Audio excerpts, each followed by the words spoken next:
श्री देव महादेव शिव महापुराण की कथा जो जलगांव महाराष्ट्र में चल रही है, आज 7वें दिवस की कथा समापन हो चुकी है। अगर आप किसी कारणवश कथा नहीं सुन पाए हो तो इस छोटे से वीडियो में आपको कथा की महत्वपूर्ण जानकारी और उपयोगी पत्र जानने को मिल जाएंगे। तो आज की कथा कुछ इस प्रकार से शुरू हुई।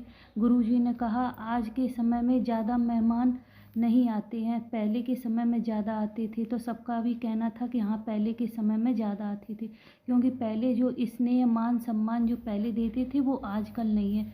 तो गुरुजी ने कहा, किसी का गाड़ी बंगला देखकर उसके घर मत जाओ, उसका दिल बड़ा देखकर उसके घर जाना। अगर उसका दिल बड़ा है तो ही उसके घर जाना, नहीं तो आपका जाना व्यर्थ है।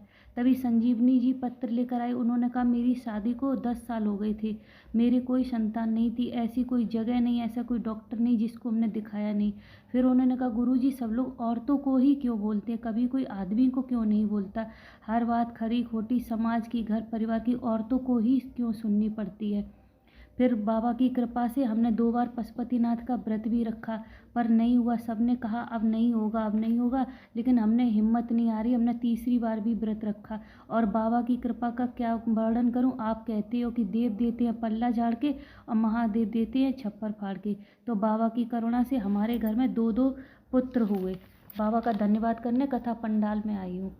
तभी गुरुजी ने कहा कि कोई भी ऐसा देव नहीं है जिसके में राक्षस, गंधर्व या कीट पतंगे गए हों। सिर्फ महादेव की शादी में ही उन्होंने सबको बुलाया था। तो गुरुजी ने कहा कि सबको महादेव अपनी भक्ति सबको प्रदान करते हैं, और जो भी उनके पास जाता है वो कभी निराश होकर नहीं आता, सबकी विनती पूरी करते हैं। तभी सुनीता जी पत्र लेकर आई। उन्होंने कहा, 2020 में मुझे सोरासिस की बीमारी लग गई थी, पूरा शरीर फट जाता था, कहीं से भी खून निकलने लगता था, सभी बड़े डॉक्टरों को दिखाया, कुछ नहीं हुआ। फिर किसी ने कहा, पंडाल में बैठकर कथा सुनो। फिर बाबा की, आपकी नासिक में कथा हो रही थी, 2 दिन बाबा की कथा सुनी, बाबा से प्रार्थना की, बाबा की करुणा से मेरी बीमारी बिल्कुल ठीक हो गई। अनूपा जी पत्र लेकर आई। उन्होंने कहा, मेरे बेटे को दमे की बीमारी थी, बचपन से सारे दिन खांसता था। किसी ने कहा, नासिक में कथा हो रही है, चलो सुन लो। नासिक की कथा सुनी, वहाँ से एक बेलपत्री व्यासपीठ से मांगी, पर नहीं मिली। तो हमने कहा, फूल ही मिल जाए, एक पंखुड़ी ही मिल जाए। तो किसी ने हमें एक फूल की पंखुड़ी दे दी, वो ही हमने अपने बेटे को खिला दी। डॉक्टर भी हैरान हो गए कि आखिर में ऐसा क्या हुआ, इसकी बीमारी कहाँ चली गई जो बचपन से थी। बाबा की ऐसी करुणा हुई कि मेरा बेटा तब से बिल्कुल ठीक हो गया। लाख कोशिश कर लें कोई शिव महापुराण में पहुंचने की, पर वो पहुंच नहीं सकता है। जब बाबा करुणा करते हैं तो वो ही सिर्फ शिव महापुराण में पहुंच पाता है। गुरुजी ने ये भी बोला था। शिवाजी पत्र लेकर आए। कहा, मेरी तबीयत अचानक बिगड़ गई, डॉक्टर को दिखाया तो पता चला टीबी है।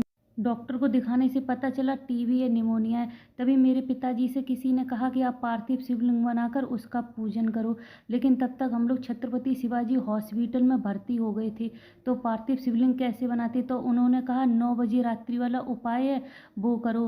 तो 9 बजे रात्रि वाला उपाय किया। बाबा की ऐसी करुणा हुई कि तब से लेके आज तक पता नहीं टीबी और निमोनिया मेरा कहाँ चला गया। बाबा की कृपा से सारी बीमारी ठीक हो गई। तो आज की कथा इसी के साथ विश्राम होती है। मिलते हैं नई कथा के साथ, तब तक श्री शिवाय नमस्तुभ्यम, हर हर महादेव। अगली कथा गुरुजी की 16 तारीख से आने वाली है।